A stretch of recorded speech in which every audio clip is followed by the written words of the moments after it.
Harut dan Marut adalah dua nama yang disebutkan dalam Al-Quran dan juga dikenal dalam kisah-kisah umat terdahulu. Namun sebagian orang masih bertanya-tanya tentang siapakah mereka sebenarnya. Kisah kedua sosok ini sempat diceritakan dalam Al-Quran, tepatnya pada surah Al-Baqarah ayat 102. Dan mereka mengikuti apa yang dibaca oleh syaitan-syaitan pada masa kerajaan Sulaiman. Dan mereka mengatakan bahwa Sulaiman itu mengerjakan sihir, padahal Sulaiman tidak kafir, tidak mengerjakan sihir. Hanya syaitan-syaitanlah yang kafir mengerjakan sihir. Mereka mengajarkan sihir kepada manusia dan apa yang diturunkan kepada dua orang malaikat di negeri Babil, yaitu Harut dan Marut. Dikisahkan bahwa ada dua malaikat diutus oleh Allah untuk turun ke kota Babil, yakni sebuah kota di Irak bekas ibu kota Babilonia kuno. Nama kedua malaikat tersebut adalah Harut dan Marut. Pada saat itu, warga kota diliputi kegelisahan dan kesyirikan akibat tersebarnya sihir. Negeri yang saat itu dipimpin Raja Nebukadnezar kacau balau akibat tersebarnya sihir hingga dapat menyebabkan penyakit sampai membuat suami istri bercerai. Sihir yang tersebar tersebut bermula ketika Raja Nebukadnezar menahan orang-orang Yahudi setelah menyerang Palestina.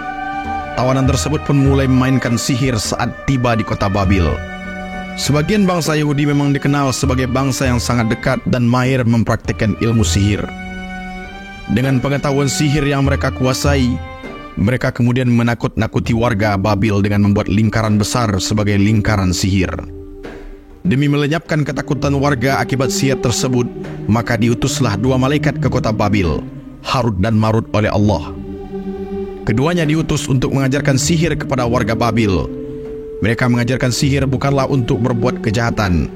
Sihir yang diajarkan keduanya hanyalah untuk menjelaskan hakikat sihir. Maka Harut dan Marut pun turun ke bumi dan mendatangi warga Babil. Dimulailah tugas mereka untuk mengajarkan sihir.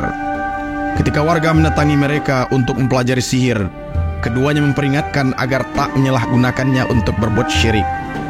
Sesungguhnya kami hanya cobaan bagimu, maka sebab itu janganlah kamu kafir, ujar keduanya.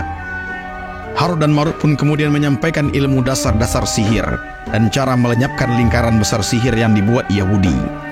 Keduanya pun memperingati bahwa sihir merupakan hal yang dipelajari. Karena dipelajari, sihir tidaklah dapat memberikan manfaat ataupun mafsadat bagi manusia kecuali dengan kehendak Allah. Setelah selesai tugas Harut dan Marut, keduanya pun kembali ke langit. Akan tetapi, warga kota Babil justru tak mengikuti peringatan Harut dan Marut. Mereka justru berbuat kerusakan dengan ilmu sihir yang diajarkan keduanya. Maka semakin rusaklah negeri tersebut. Muhyiddin Ad-Darwisi dalam kitabnya Al-I'rab Al-Quran Al-Karim wal Bayanu mengatakan bahwa ayat 102 dari surah Al-Baqarah merupakan bagian dari ragam balaghah yang menunjukkan kepastian suatu ilmu, yaitu sihir serta adanya jimat-jimat. Walaupun akhirnya Allah menegaskan Sulaiman serta melarang beredarnya ilmu tersebut. Artinya, pada dasarnya semua ilmu adalah Allah yang menurunkan dan boleh dilaksanakan, kecuali sihir yang sudah mendapatkan perintah sebagai suatu ilmu yang dilarang. Lalu, siapakah Harut dan Marut? Sejumlah ulama mencoba menafsirkan ayat di atas. Ada yang berpendapat mereka benar-benar malaikat, tetapi ada pula yang menilai kedua nama itu merupakan orang yang sangat saleh seperti malaikat. Bahkan ada pendapat mengatakan Harut dan Marut merupakan orang jahat yang berpura-pura saleh seperti malaikat. Ulama tabi'in Qatadah dan Ibnu Syihab Az-Zuhri rahimahullah menyebutkan, kana malakaini minal malaikah fahbita liyahkuma bainan nas. Mereka berdua adalah malaikat. Mereka turun ke dunia untuk menegakkan hukum di tengah manusia. Tafsir At-Tabari. Ibnu Zaid mengatakan, asyayatinu wal malakani yu'allimuna an-nas sihra. Setan-setan dan dua malaikat mengajarkan sihir kepada manusia. Tafsir At-Tabari. Sebagian ulama mengatakan bahwa Harut dan Marut adalah manusia. Di antara yang menafsirkan demikian adalah Al-Qasimi. Beliau mengatakan, "Walladhi dhahaba ila al-muhaqqiquna anna Harut wa Marut kana rajulaini mutazahiraini bis-salahi wat-taqwa fi Babil." Pendapat yang dikuatkan para ulama muhakkik adalah bahwa Harut dan Marut adalah dua orang yang menunjukkan kesalihan dan ketakwaan di Babil. Tafsir Al-Qasimi. Dari keterangan-keterangan tersebut, pendapat paling kuat adalah pandangan yang mengatakan bahwa mereka adalah dua malaikat. Harut dan Marut adalah dua malaikat yang turun untuk menguji dan mengetes manusia. Tujuan Harut dan Marut turun ke dunia.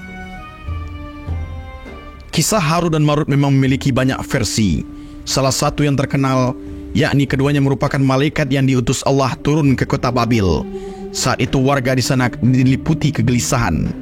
Keduanya berkata, "Sesungguhnya kami hanya cobaan bagi kamu semua, maka sebab itu janganlah kamu kafir." Keduanya turut mengajarkan warga Babil cara menghilangkan lingkaran besar buatan Yahudi.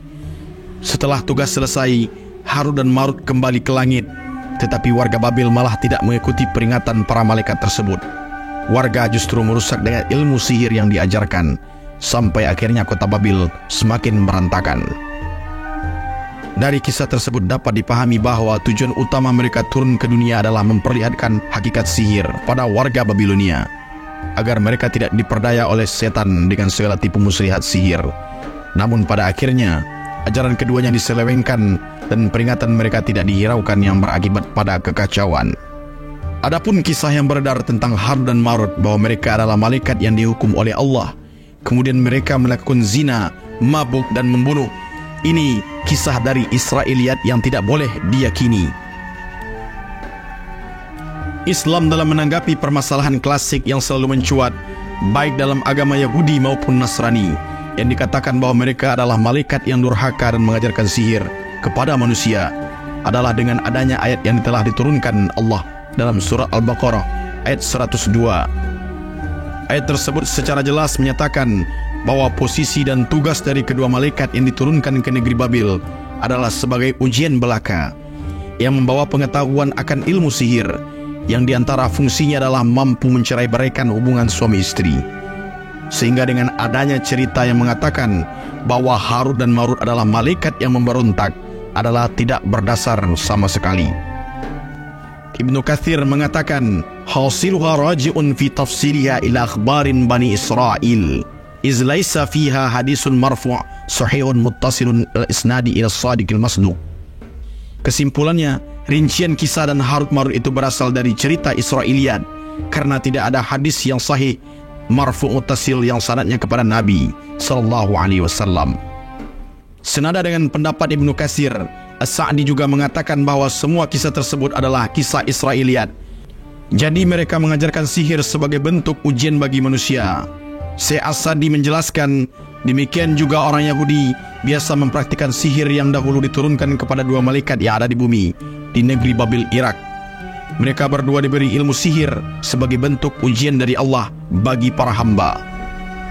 Berkenaan dengan tujuan utama Harut dan Marut turun ke dunia, Imam Al-Qurtubi dalam tafsirnya mengatakan bahwa mereka merupakan dua malaikat yang menjelaskan bahaya sihir sebagai ujian fitnah bagi manusia dan bagi Allah. Lanjut Al-Qurtubi.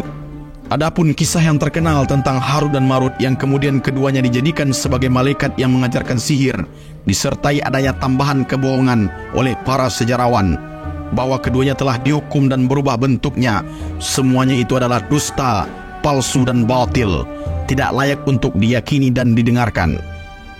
Namun perlu dipahami, meskipun Harut dan Marut mengajarkan hakikat sihir, bukan berarti sihir dibolehkan, karena sihir pada saat itu diajarkan sebagai ujian dan dengan tujuan agar dihindari, tidak diamalkan. Imam At-Tabari berkata, mengetahui ilmu sihir itu tidak berdosa, sama seperti tidak berdosanya seseorang yang melihat cara membuat minuman keras, memahat patung.